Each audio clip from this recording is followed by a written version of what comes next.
Welcome to mentormma channel. In today's video, we'll be discussing a feature that is very useful for many use cases and every day anyone dealing in Excel come across that issue.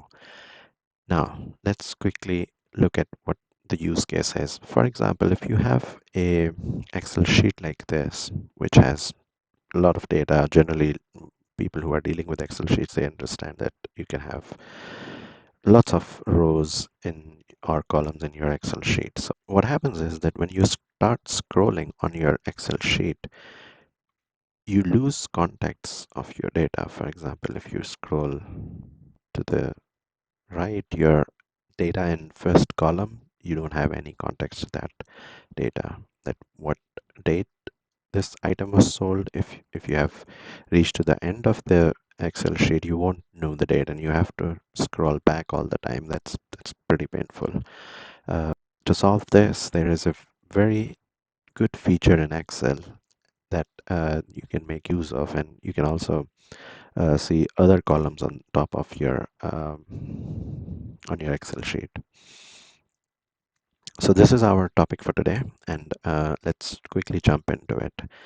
This feature is called freeze pane, and if you go on views on the top menu, you can apply you can use freeze pane features from here.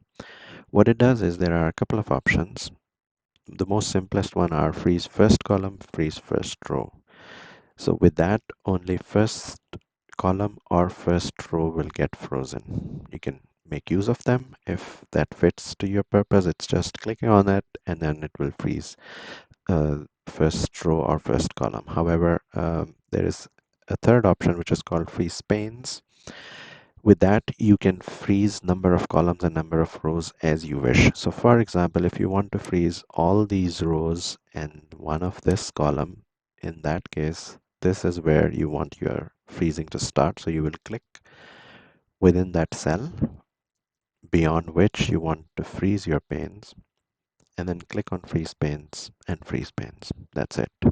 You'll see a thin line drawn on your Excel sheet, and this is what defines when you're scrolling. You can see that all these columns that we froze are staying there. They are not moving. They are sticky. So you can have a context when you are moving on your Excel sheet.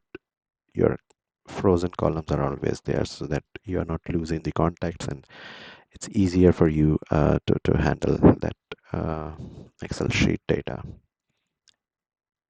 Now we have frozen them. What happens next if we need to unfreeze them?